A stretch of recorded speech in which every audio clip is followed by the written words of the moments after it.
Bonjour, c'est les retrouvailles. C'est la 152e édition de ce qu'on appelle la revue de la semaine, mais c'est plus tout à fait toutes les semaines, hein. Allez, le générique.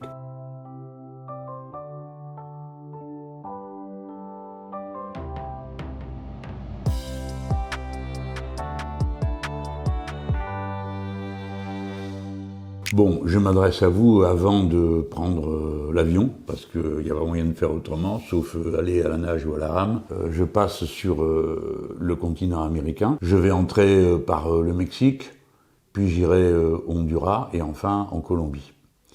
Dans les trois cas, il s'agit de rencontrer les trois présidents en exercice, le président du Mexique, la présidente du Honduras et le futur président de la Colombie.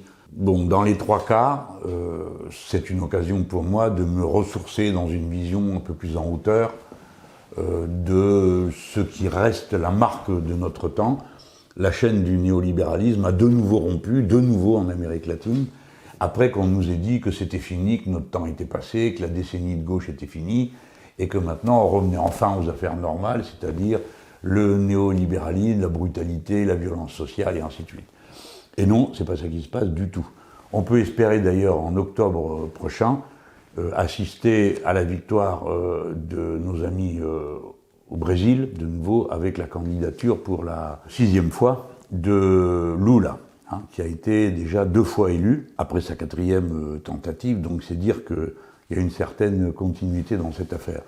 Et donc ce cycle est toujours là. Il nous intéresse, il nous concerne, parce que il y a, encore une fois, je ne cesserai de le dire et de le répéter, à apprendre de cette région du monde qui préfigure ce que progressivement devient notre propre société, c'est-à-dire une société qui est déchirée par des inégalités, avec des pans entiers de la population qui sombrent dans le néant social. Par exemple, à Marseille, moi j'ai été le député du quartier le plus pauvre d'Europe. Bon, alors évidemment, personne ne le croit, je crois que c'est une histoire marseillaise, mais non, c'est la vérité. Et des poches d'extrême pauvreté se répandent de plus en plus dans le pays, de même que se répand de plus en plus dans le pays une économie parallèle qui tourne autour de la drogue, le trafic des êtres humains et la vente des armes, comme c'est le cas d'ores et déjà dans toute une série de pays de l'Amérique latine. De même, le niveau des services publics s'effondre chez nous comme là-bas, et le niveau du système d'éducation publique s'effondre chez nous comme il s'est effondré il y a déjà quelque temps là-bas, au profit des écoles privées, tout ça. Donc il y a à apprendre, suivant comment les gens se sont organisés, ce qu'ils ont fait, c'est pour ça que j'y vais. Et là, dans chacun des cas, il y a une figure politique qui m'intéresse plus spécialement, parce que je vais voir toutes sortes de gens, des intellectuels, des syndicalistes, des écologistes, bon. Mais à chaque fois, il y a un cas politique qui me capte. Dans le cas du Mexique, c'est que le président AMLO a gagné le référendum révocatoire qu'il avait lui-même convoqué. Tout le monde comprend ce qu'est un référendum révocatoire. On a dit aux gens, est-ce que vous voulez que le président de la République s'en aille? Bon. Et ils ont voté non au référendum révocatoire. Alors tous les autres se sont mis d'accord, comme ils n'osaient pas dire on va appeler à voter qu'il faut le mettre dehors, ils ont dit ah là, tout ça c'est bidon, donc on n'y va pas. Il y a beaucoup d'abstention, et toutes les forces politiques se sont opposées à AMLO sous la forme de l'abstention. Le résultat, c'est quand même qu'il a gagné. Mais ça soulève plein de problèmes. Par exemple, est-ce que c'est une bonne idée un référendum révocatoire convoqué par celui-là même qui propose de ne pas être révoqué? Est-ce qu'il faut que la Constitution l'intègre ou bien est-ce que ça doit être une nouvelle Constitution? Tout ça peut paraître lointain aux gens qui ne s'intéressent à rien. Mais pour nous qui nous intéressons de près à comment on fait, comment on s'y prend, comment ça fonctionne, c'est évidemment passionnant comme expérience politique accumulée. Ensuite, j'irai au Honduras, où ils sont dans l'idée de convoquer une Assemblée nationale constituante pour donner de nouvelles institutions au Honduras et permettre au peuple au Honduras de se reformer en tant que peuple et donc en tant que nation, parce qu'un coup d'État militaire plus toutes sortes d'avanies, des meurtres en chaîne pendant pratiquement 3 ans, on laissait tuer comme ça, je ne sais pas combien, on a dû perdre de camarades, peut-être 200, peut-être 300 syndicalistes, dirigeants des sections de base du parti, etc., etc. Il est clair que là-bas, la nation s'est quasiment détricotée, avec un contexte pareil. Et donc la constituante, c'est non seulement la manière d'avoir des institutions plus ouvertes sur l'activité populaire, mais c'est aussi une manière de refonder le peuple du Honduras comme un seul peuple qui se vote une loi d'organisation commune. Et puis après, j'irai en Colombie, où là, le nouveau président est Guillermo Petro, qui est véritablement un héros de la lutte politique, parce qu'il a fait 2 campagnes présidentielles, ou 3, en étant continuellement menacé de mort, dans un pays où ça tue facile. Hein. Là, c'est pareil, hein, dans la grande indifférence des grands bélans habituels, en l'espace de janvier dernier à aujourd'hui, jusqu'à l'élection, ils ont tué à peu près 300 camarades, donc en très peu de temps, parce que ce que je racontais tout à l'heure sur le Honduras, c'est sur 3 ou 4 ans, là c'est en quelques mois. Et en ciblant les jeunes, les syndicalistes et les responsables des échelons intermédiaires du parti de Gustavo Petro, qui s'appelle Colombia Humana, hein, qui veut bien dire, sans qu'on ait besoin de le traduire, ce que ça veut dire. Et le programme de Gustavo Petro est très proche du nôtre, l'Avenir en commun, et du programme partagé, parce qu'il a, lui, une fréquentation assez assidue des travaux des Insoumis et de la vie politique française, ça l'intéresse, lui aussi regarde ce qu'on écrit. Alors il y a des morceaux du programme où on retrouve tous les mots qui nous sont communs, l'harmonie des êtres humains entre eux et avec la nature, la règle verte, la planification écologique, etc., etc. Il y a plein de segments du programme qui sont les mêmes.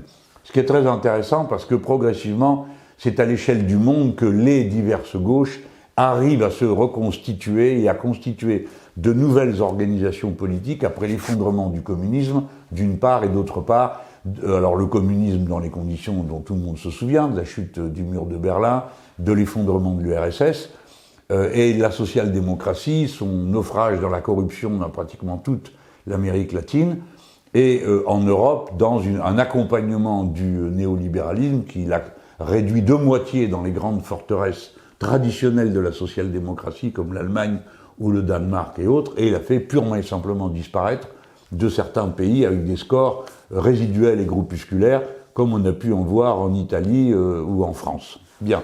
Alors voilà pourquoi je vais faire tout ça, pour me réimprégner, parce que, contrairement à ce que beaucoup de gens croient, une campagne présidentielle a été pour moi aussi, pas une sorte d'épuisement physique, parce que j'ai la chance d'avoir tiré le bon numéro du code génétique et je suis obligé de dire aux grandes dames de mes adversaires que je crache toujours le feu. Mais c'est une épreuve psychologique et intellectuelle parce que on s'épuise, on se vide de contenu parce qu'on donne et il faut aussi savoir se remplir. Et moi, je me suis toujours rempli en observant les expériences réussies, des fois les expériences ratées, mais ça, j'en ai tellement vu dans la vie que ça va, j'ai mon compte. Hein. Et puis, moi, je crois à la force de l'optimisme, je crois à la force de la volonté. Et la volonté, elle ne peut pas s'enraciner dans un état de déprime permanent où tout vaut tout, rien ne sert à rien, et ainsi de suite, qui est la comédie habituelle des lamentations petites bourgeoises quand l'histoire va pas aussi vite qu'on voudrait que ça le soit pour soi-même. Bien sûr que je trouve que l'histoire est lente et cruelle, suivant la phrase de Léon Trotsky sur le sujet, et qui lui aussi trouvait que ça allait lentement par rapport à ce qu'il imaginait. Mais l'histoire ne cesse jamais d'avancer, de produire, d'offrir, de donner, à voir, à penser, à aimer, à détester. Et c'est dans ce flux-là qu'on se régénère, on se reconstruit quand on a besoin de le faire politiquement. Et je trouve que maintenant, après s'être beaucoup vidé, il est temps de se remplir. Voilà ce que je vais faire, voilà pourquoi je pars.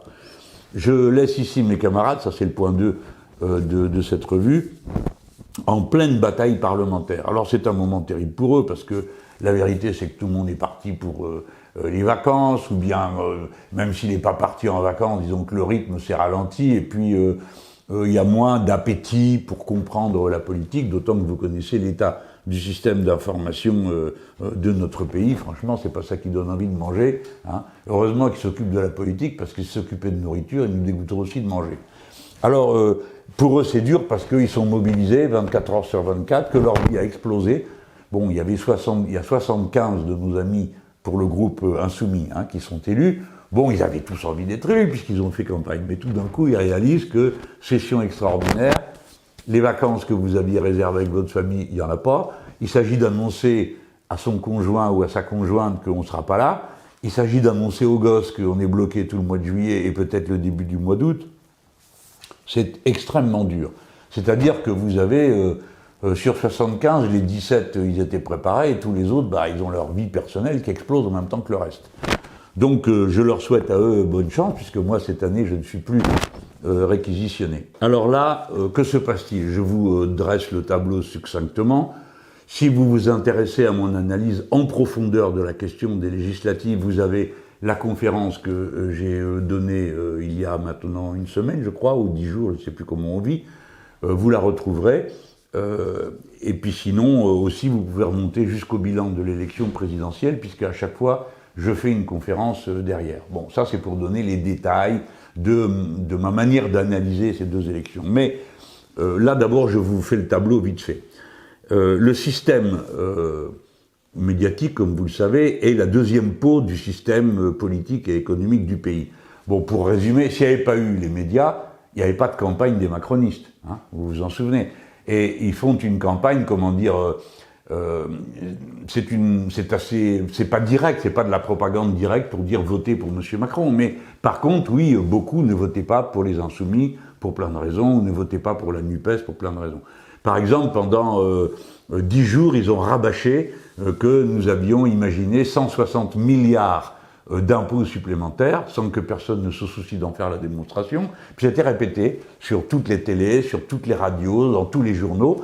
Et c'était assez drôle parce que le point de départ, c'était un calcul qu'avait fait le journal Les Échos, qui avait publié. Hein. Le PDG des Échos a dit qu'il ne voulait pas que son journal fasse des éditoriaux marxistes. Je ne sais pas où il a cru qu'il pouvait risquer un sort pareil, mais il l'a dit en tout cas, et ça montre que le journal est aligné sur les positions politiques de son propriétaire. Vous connaissez un rédacteur en chef qui va prendre de plein fouet le propriétaire, ça n'existe pas. Et qui, dans la rédaction, va prendre de plein fouet le rédacteur en chef qui lui-même ne prend pas de plein fouet le propriétaire. Donc vous savez comme moi qu'ils n'ont pas besoin de contrôler. C'est par le sommet que se fait le contrôle et la répartition et les embauches. Donc ça donne un seul ton partout. Alors les 160 milliards, naturellement, n'existaient pas, parce qu'ils avaient compté dedans. Figurez-vous, je prends que cet exemple pour vous montrer le ridicule de leur montage. Ils avaient compté dedans la récupération de la fraude fiscale. Donc ils considèrent que c'est un impôt supplémentaire de faire rentrer les sous qui sont dus à l'État normalement d'après la loi. Hein. Je ne vous parle pas de l'optimisation fiscale où les gens qui sont malins se débrouillent dans le cadre de la loi. Non, ceux qui fraudent, c'est-à-dire ouvertement, consciemment, placent des milliards à l'étranger, etc. Donc vous avez vu ça et vous avez vu comment, pendant toute la campagne législative, ils se sont tous concentrés sur la NUPES et spécialement sur les Insoumis et spécialement sur quelques personnages des Insoumis, dont moi, qui suis par eux sans cesse présenté comme clivant, repoussoir, etc., sans qu'un seul d'entre eux se demande comment le clivant repoussoir a fait pour arriver à 22% à l'élection présidentielle, très nettement devant toute sa famille politique. Alors, ça, c'était l'ambiance avant. Et évidemment, que se passe-t-il au résultat du premier tour? C'est nous qui gagnons le premier tour. Même le journalissime Le Monde le reconnaît. Donc, nous gagnons le premier tour de l'élection législative, et au deuxième tour, Macron perd l'élection législative et il perd 100 sièges. Ça, c'est les faits. Et de ces faits-là, qu'est-ce qu'il résulte? Une présentation unanime dans la presse. Et il aurait la majorité relative. Personne ne comprend ce que peut être une majorité relative qui n'est pas une majorité. Et deux, le Rassemblement national a fait un très beau score. Le Rassemblement national, le Rassemblement national. Sauf qu'il fait 60 sièges de moins que nous, la NUPES, et surtout que 40 d'entre eux n'auraient jamais été élus si les électeurs de LR et de LREM, c'est-à-dire les macronistes et la droite traditionnelle, n'avaient pas décidé au deuxième tour de mettre des bulletins blancs et nuls plutôt que de faire barrage au RN. Personnellement, je n'ai jamais cru que ces gens le feraient. Je pense que ce sont des hypocrites. Quand ils s'adressent à nous pour nous faire le grand discours sur le barrage, le Front républicain, le reste, je sais qu'ils n'ont cette idée que pour nous duper, pour nous obliger à faire quelque chose qu'on ne veut pas faire, qui est de voter pour eux. Et puis pour, évidemment, au passage, discréditer tout le monde. Mais dès que c'est leur tour d'être dans cette situation, c'est-à-dire d'avoir à choisir, non, ils sont restés à la vieille formule, plutôt Hitler que le Front populaire, hein, plutôt Le Pen que Mélenchon. plutôt mon portefeuille que ma patrie. Parce que c'est ça, le fond de leur esprit. C'est des gens que 160 milliards d'impôts, dont 25 sur la fraude fiscale, indignes. Et qui vous font des leçons de morale en permanence. Hein. Ça, pour ça, ils sont toujours là.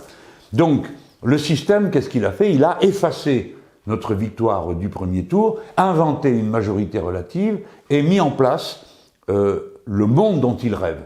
C'est-à-dire un monde où il y aurait LREM à un bout et le RN à l'autre, et puis les damnés de la terre que sont la NUPES. Bon, c'est normal qu'ils le fassent, parce que je lis souvent des commentaires dans les réseaux, les gens disent « Mais qu'est-ce que vous croyez à la fin? Mais vous pensiez quoi? Que vous affrontez des gens honnêtes? Que vous affrontiez des journalistes objectifs et indépendants? Enfin, je vous trouve incroyable. Alors, ça génère des flots de pleurnicheries, comment dire, à quoi bon, quoi? À quoi bon, puisque de toute façon, si c'est pour dire ça, mais restez à la maison, démoralisez pas les autres, parce que nous, le combat, il continue, et il ne s'arrêtera jamais. Jamais. Et ça, c'est le message que nous essayons de tenir à l'Assemblée.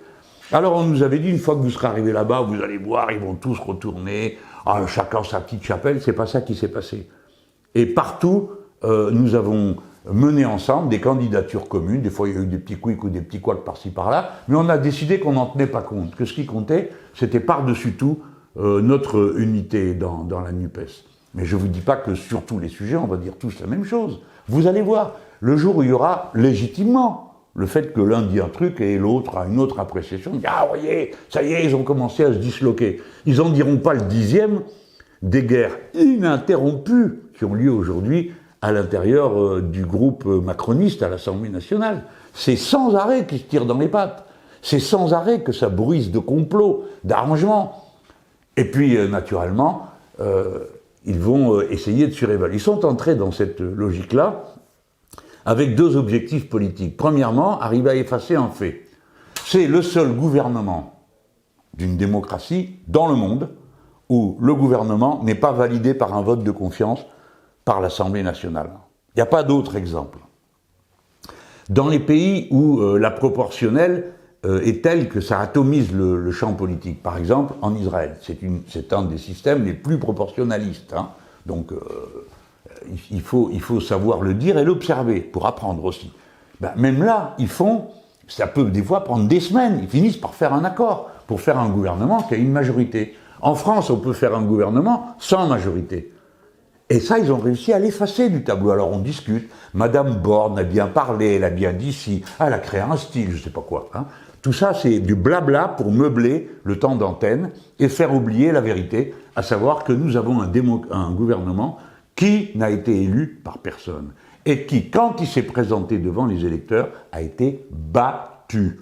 Nous avons donc un gouvernement battu qui reste en quelque sorte comme un gouvernement de fait. Alors ça, évidemment, inutile de vous dire que c'est soigneusement effacé, hein, soigneusement effacé. Mais pourtant, c'est la réalité. Et moi, je ne réfléchis pas aux tactiques et à la stratégie politique à partir des commentaires que je peux lire ou entendre. Ça compte. Ça a son propre domaine. Mais le fondamental n'est pas là. Le fondamental, il est dans le réel, dans ce qui se passe réellement. Et que se passe-t-il réellement ? Le pouvoir qui a été battu il y a un mois n'a pas gagné une seule voix depuis. Il est donc encore plus battu aujourd'hui qu'il était à l'époque. Et il est certain que leur tactique qui consiste à dire « Ah, mais vous allez faire un blocage en vous opposant », tout le monde sait que ce n'est pas vrai. Tout le monde sait que ce n'est pas vrai. Pourquoi ? Parce qu'ils vont s'entendre les trois autres, tout le temps, avec un centre de gravité de la loi qui sera toujours plus à droite. Pourquoi ? Parce que quand LREM va proposer quelque chose, les Républicains vont ou dire oui, ou proposer plus dur. Et ils proposeront plus dur, pourquoi ? Parce que le RN proposera encore plus dur. Et donc c'est le Rassemblement national et Madame Le Pen qui, à coup de fouet, va faire marcher toute la droite. C'est comme ça que ça va se passer. Nous n'avons pas la capacité de bloquer un vote. Dans certaines circonstances, si les autres s'abstiennent, nous aurons une majorité. Mais ce sera des situations exceptionnelles. Donc, l'idée qu'on bloque, c'est de la propagande. C'est juste pour dénigrer. Dénigrer quoi ? Réfléchissez-y. Le fait qu'on s'oppose. Voilà ce qu'ils ne veulent pas. Même pour qu'ils soient au pouvoir, il faut qu'il n'y ait même pas le droit de l'opposition. D'ailleurs, nous avons été traités d'ennemis par M. Darmanin, le ministre de l'Intérieur, qui s'occupe des élections avec tout le talent que l'on sait. Hein ? Bon, nous avons été traités d'ennemis. Et nous avons même entendu M. Véran dire cette chose incroyable. Il faut que vous respectiez le vote des électeurs. Mais c'est précisément ce que nous faisons. Nous avons des députés qui ont été élus avec un programme. Alors quand ce n'est pas notre programme, on pourrait faire des compromis, oui, sur notre base, pas sur la leur. Nous respectons donc le vote des Français. Les seuls qui, dans cette histoire, respectent le vote des Français, c'est nous. Et sans doute à l'REM, puisqu'ils font leurs propositions. Le discours de Mme Borne, c'est copier-coller du discours du président Macron à Aubervilliers quand il a fait son entrée en campagne. C'est la même chose, les mêmes propositions, les mêmes contenus. Donc eux, ils continuent à proposer ce qu'ils ont proposé depuis le début. Nous, on continue à s'y opposer et à avoir d'autres propositions à faire. Je pense notamment à la retraite, eux 65 ans, nous 60 ans. Entendu? Et puis vous avez ceux qu'on fait semblant. Les paillassons, la roue de secours, le Front National de Mme Le Pen et les Républicains. Ils viennent dans l'élection en disant « scrogneux, il y en a marre de ci, il y en a marre de là, etc. » Et puis quand arrive une motion de censure, elle ne la vote pas. Ça veut donc dire qu'ils soutiennent ce gouvernement, ils l'aident. Et c'est ce qui va se passer. Ça va durer des mois et des mois pendant lesquels vous allez avoir les surenchères du Rassemblement national et vous aurez LREM qui s'alignera à chaque fois, plus ou moins, suivant le résultat auquel ils veulent parvenir. Et ils trouveront un moyen terme en s'entendant à chaque fois avec les Républicains. Ça, c'est la nouvelle géographie politique. Vu de loin, personne n'y comprend rien. Et puis, la propagande incessante, pilonnante, tournante sur « vous allez bloquer, vous allez tout bloquer, les Français veulent que vous entendiez » ou les Français ont dit qu'ils voulaient qu'ils s'entendent. Quand quelqu'un a mis un bulletin de vote pour la NUPES, c'était pour dire « je vous demande de vous entendre avec Macron ». Jamais, jamais, pas une seule fois. Les gens mettaient un bulletin de vote pour dire « vous allez faire ce qui est écrit dans votre programme ». Eh bien, c'est ce que nous faisons. Nous tenons notre parole, les soi-disant oppositions sont des roues de secours et n'ont jamais été autre chose que l'assurance vie de M. Macron. Voilà ce que sont ces gens. Quant à M. Macron, c'est M. Macron. Lui, sa politique, sa préférence, son option préférentielle pour les riches, et puis c'est l'homme de cette toile d'araignée qui mélange dans les mêmes fils des grandes sociétés multinationales, des hauts fonctionnaires plus ou moins amis, qui passent d'une boîte privée à la fonction publique, etc., etc. C'est le système macroniste, c'est-à-dire celui de la toile des affaires. Alors de temps à autre, ils se font passer, comme c'est le cas aujourd'hui avec l'affaire Uber, où on a vu comment l'alors ministre de l'économie et depuis président de la République s'était entremis pour favoriser contre les taxis et les braves gens qui vivent de ce métier, des sociétés qui faisaient tout et n'importe quoi, et notamment ruiner les autres. Alors ça se termine évidemment par des campagnes antipersonnelles. Hein. Alors on a chopé au passage Éric Coquerel, comme il avait gagné le vote pour être président de la commission des finances, boum, on lui a trouvé un montage, parce que ce n'est qu'un montage, c'est un ensemble de mensonges, de calomnies contre Éric Coquerel, qui ont été déversés non-stop pendant 2 jours. Certaines chaînes de télé, évidemment, battaient la mousse pour que ça monte le plus possible. Et c'est pas qu'ils en voulaient à Coquerel, c'est juste que le système est perverti. Il faut qu'il y ait du buzz en permanence. Donc on leur amène un œuf pourri, ils le battent comme un œuf frais pour faire leur mayonnaise. Et donc c'était un œuf pourri et ça a pué pendant 2 jours, le temps que ait lieu leur folle propagande. Ensuite ils embrayent sur ce qu'ils veulent. Maintenant c'est avec la misogynie habituelle, le sexisme grossier qui anime tous ces gens. Mathilde Panot fait un discours brillantissime, écouté par plus de 3 millions de personnes sur les différents canaux et réseaux sociaux que nous animons, d'accord? Et qu'est-ce qu'ils en font? Ah, Mathilde Panot, alors là, une page entière pour expliquer que c'est l'héritière. Non, il n'y a pas d'héritier chez nous. Il n'y a pas l'héritière de Mélenchon, il n'y a pas d'héritier, et je ne suis pas mort, et donc il n'y a pas d'héritage.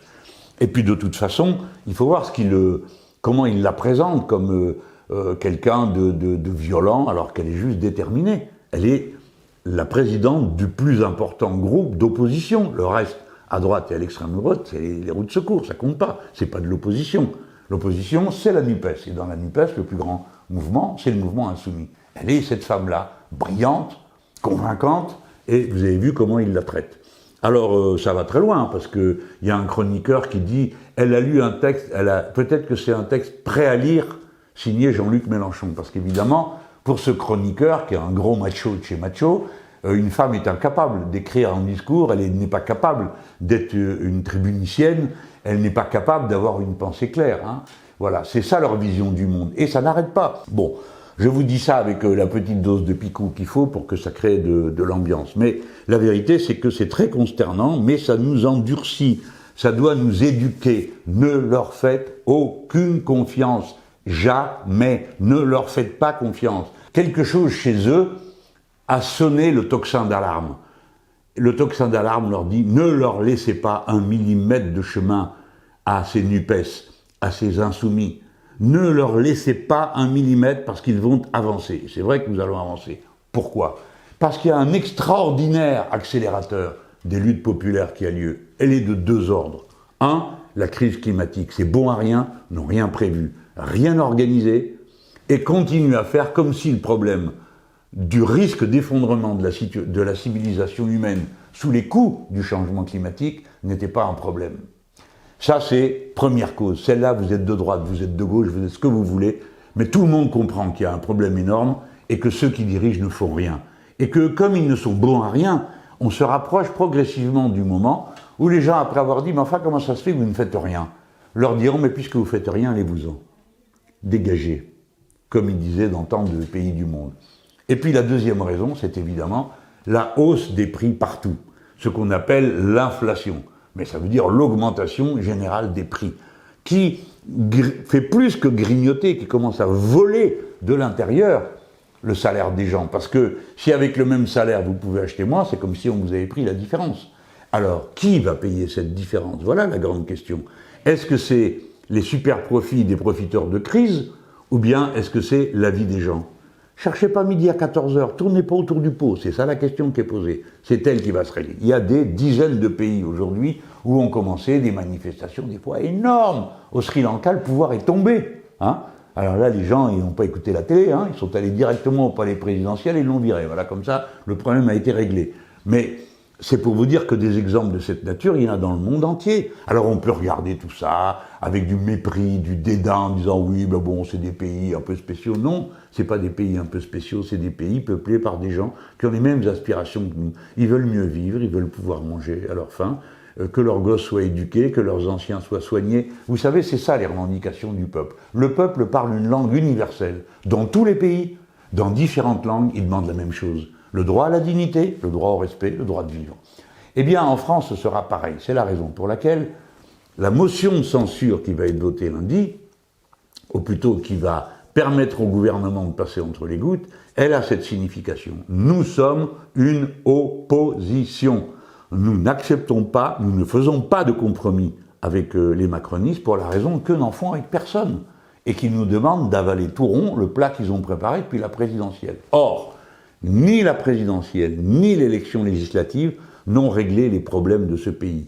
Ceux qui ironisaient quand je disais la présidentielle n'a rien réglé, que peuvent-ils maintenant m'opposer après les élections législatives que nous, NUPES, avons gagné au premier tour? Est-ce qu'ils peuvent me dire oui, l'élection législative a réglé les problèmes en suspens? Non.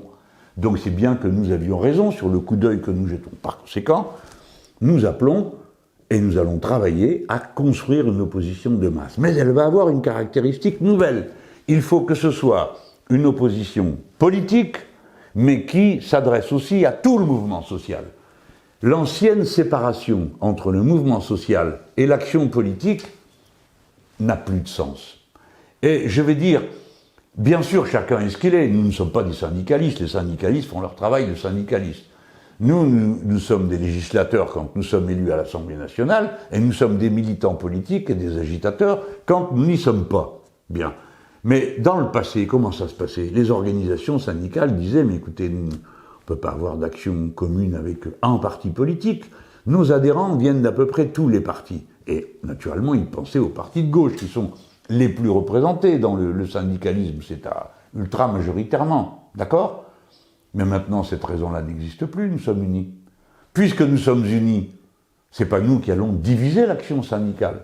Il faut donc qu'on apprenne à travailler dans la même direction, et des fois, ensemble. Je commence par dans la même direction. La mobilisation pour la défense du pouvoir d'achat, contre l'augmentation des prix, contre la vie chère. Eh bien, elle a une forme syndicale, et elle a aussi une forme politique. J'ai lu quelque part qu'un dirigeant syndical, M. Martinez en l'occurrence, dit le mouvement, la mobilisation sociale, sur les thèmes sociaux appartient au syndicat. Non, je suis en désaccord complet avec cette formule. Parce que sinon, on n'a plus qu'à quitter l'Assemblée nationale, alors. On s'en va. On ne fait plus la loi sur les questions sociales. Pourtant, c'est ce qu'on va faire. Alors nous, qui considérons qu'il faut être un pied dans l'institution, un pied dehors, une fois qu'on a voté la loi, on rentre à la maison. Non plus. Personne ne peut nous demander ça. D'ailleurs, si on nous le demandait, on ne le ferait pas. On continuera à mobiliser. Non, je crois que nous devons aller dans le même sens. Là, ça va être le cas. Ce matin, il y avait une réunion des dirigeants politiques des formations de la NUPES. Alors, il y avait aussi bien Fabien Roussel que Olivier Faure, que Julien Bayou, que moi-même, que Mathilde Panot, ou bien Adrien, ou bien Manuel Bompard. Bref, tout le monde était là, quoi. Et on a discuté des différents points et on s'est accordé sur un programme de travail. Ce programme de travail prévoit notamment une marche. Fabien Roussel a demandé qu'elle ait lieu plutôt au début octobre, bon, ce dont on a bien voulu convenir, pourquoi pas, à condition évidemment qu'on fixe une date, parce que nous savons que dès lors que nous le ferons, nous on fera un appel à marcher un samedi ou un dimanche, hein, parce que bon, il faut que tout le monde puisse être là. Les syndicats, eux, c'est pendant la semaine, et en général, c'est avec des préavis de grève. Alors ce que nous redoutons par-dessus tout, c'est qu'il y ait 3, 4 appels, ou pas d'appel du tout, des organisations syndicales à des grèves des jours différents, ce qui, comme vous le savez tous, a un effet démoralisant de ceux qui ne sont pas d'accord pour perdre une journée de travail pour rien. S'ils ont le sentiment que ça sert à rien, parce que c'est pas uni, parce que les organisations sont pas toutes dans le combat. Alors, naturellement, les syndicalistes feront bien comme ils veulent, et nous nous inclinerons devant leurs décisions pour la partie qui les concerne. Mais nous, la NUPES, nous, l'espace uni de la gauche politique, nous ferons une marche, et bien sûr, le mieux, ce serait qu'on la fasse avec tout le monde. Hein. C'est-à-dire que si les syndicats venaient donner le coup de main, ben, ça serait parfait, comme nous-mêmes on va donner le coup de main à leur mobilisation. Quand ils vont avoir fixé une date, ce que nous espérons, on dira « Allez les gars, les filles, il faut y aller, il faut les aider, si vous êtes au boulot ». De la même manière, si nous faisons une marche nationale, ben, peut-être que ça serait bien aussi qu'ils disent « Bon, allez-y, c'est bien, il faut le faire avec eux, c'est un samedi, c'est un dimanche, donc personne ne perd un rond de salaire, il faut se déplacer évidemment pour faire la manif nationale, mais voilà ». Ça va être le ton que nous allons donner à la rentrée. On est tombé aussi d'accord pour dire, alors ça c'est qu'on ira devant toutes les facs, ça a été proposé par notre camarade de chez les écolos, et c'est une très bonne idée parce que elle insistait, cette camarade, sur le fait que l'état de désarroi et de pauvreté dans le milieu étudiant est fracassant aujourd'hui pour la masse d'entre eux. Donc on a tous été d'accord pour dire, ouais, il faut y aller, hein. C'est une bonne idée, on va le faire. Et puis nous aurons dans chacune de nos journées d'été, parce que comme c'était pas prévu, forcément, il y a plusieurs journées d'été à des endroits très différents du pays, d'accord? Donc on a prévu que chacun chez lui, dans ses universités d'été, chacun chez elle, organisera une journée ou des activités de type commune NUPES, hein, avec des représentants de tous les partis, ça nous va. Alors bon, nous autres, les insoumis, on pense que on va avoir aussi un temps qu'on va consacrer à ça, peut-être le dimanche, si on trouve les gens pour s'exprimer peut-être en visio, ou je ne sais pas comment, chez nous le dimanche. Tout ça, c'est pour vous dire que la NUPES, dont tout le monde disait « Ah ah, à peine arrivés, ils vont tourner chacun à leur case », ben non, ça vit, ça a fait face à la situation, ça fait face à la situation, et après avoir été un accord de programme et d'élection, après avoir été un accord à l'intérieur du Parlement, un accord pour les postes, mais aussi pour déposer une proposition de loi commune sur la vie chère, d'accord? Eh bien maintenant, c'est aussi en train de devenir une capacité d'initiative unie, d'initiative populaire. Donc je considère que de notre côté, les organisations politiques, nous avons fait tout notre travail, tout ce qu'on devait faire. Et j'espère y avoir concouru, en tout cas j'ai dû y prendre ma part pour qu'ils continuent à me taper dessus comme ça. De l'extérieur, c'est qu'ils ne sont pas trop contents de moi dans le bon monde, et ça me va tout à fait bien. Voilà. Alors, bon, comment je vais faire pour la suite? On va peut-être changer le nom de cette émission, histoire de changer. On va sans doute changer aussi le cadre, parce que le studio qui a été installé dans la Maison des Insoumis, il est là, alors peut-être que je vais en profiter, c'est un peu plus joli d'être dans mon bureau.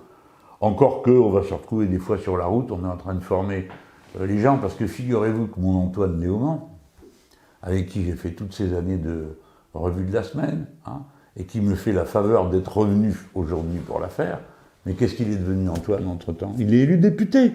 Député NUPES de l'Essonne, la 10e circonscription de l'Essonne. Donc pour cette revue de la semaine, c'est un grand honneur que son caméraman soit devenu député. Voilà.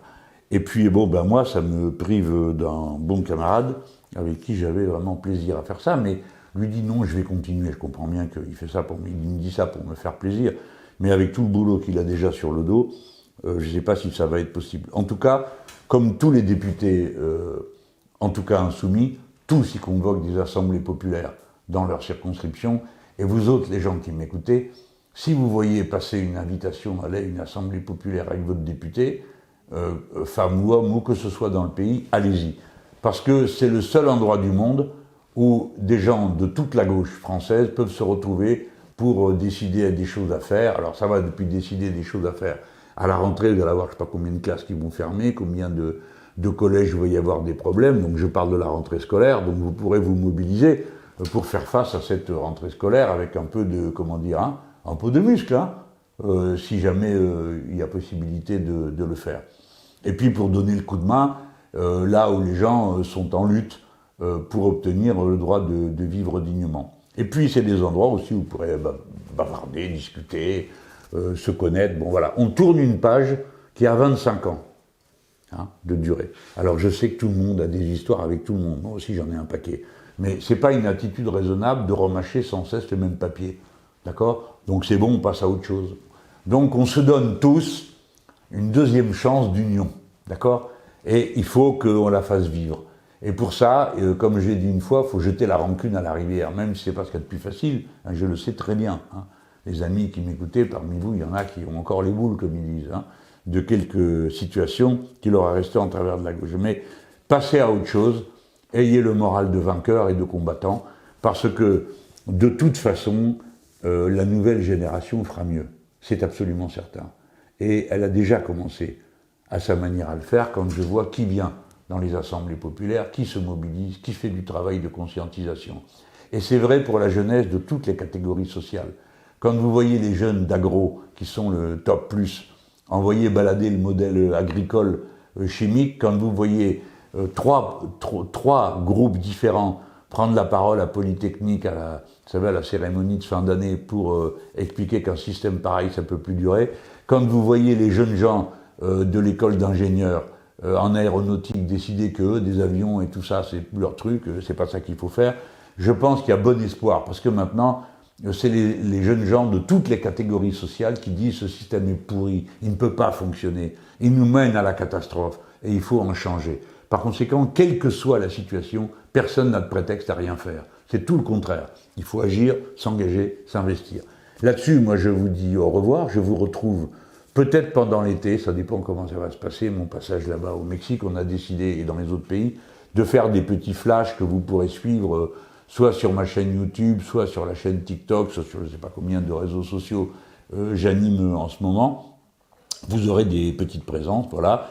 Et puis à la rentrée, je serai évidemment aux amphis d'été, d'abord ceux des jeunes, insoumis bien sûr, et puis ensuite, alors attends, sur mon papier ça doit être écrit, pour les moins de 26 ans du dimanche 21 au jeudi 25 août. Comme ils sont juste à côté des amphis habituels, les amphis de insoumis, ils ont lieu juste après, vers Valence, alors vous pouvez vous inscrire, il y a déjà 1100 personnes qui sont inscrites. Bon, là, je crois que c'est aujourd'hui que démarre la deuxième vague, parce qu'on prend les gens par paquet, vous voyez, pour installer, pour organiser, pour savoir les salles qu'on prend et tout ça. Ou alors les amphis, bon, vous connaissez maintenant un certain nombre d'entre vous. J'ai une notice particulière et un message particulier à faire passer à tous les hommes et les femmes qui ont été candidats, candidates, titulaires ou suppléants, qui ont l'étiquette insoumis en plus de l'étiquette NUPES. Les insoumis qui ont été candidats à cette élection, nous vous demandons de faire tout ce que vous pouvez pour être présents, ou vous le titulaire, ou votre suppléant, le mieux étant que ce soit les deux à la fois. Car nous aurions besoin d'une réunion de toutes ces personnes à l'occasion de nos amphis. On a une idée sur le sujet. Voilà. Je vous dis donc à bientôt. Je prends l'avion demain. Ça me fait tout drôle de partir pendant que les autres continue le combat parlementaire, et moi je continue le combat tout court dans mon domaine, dans cette liaison internationaliste qui aura été le fil conducteur aussi de mon existence politique. Au revoir, bonnes vacances pour ceux qui en prennent.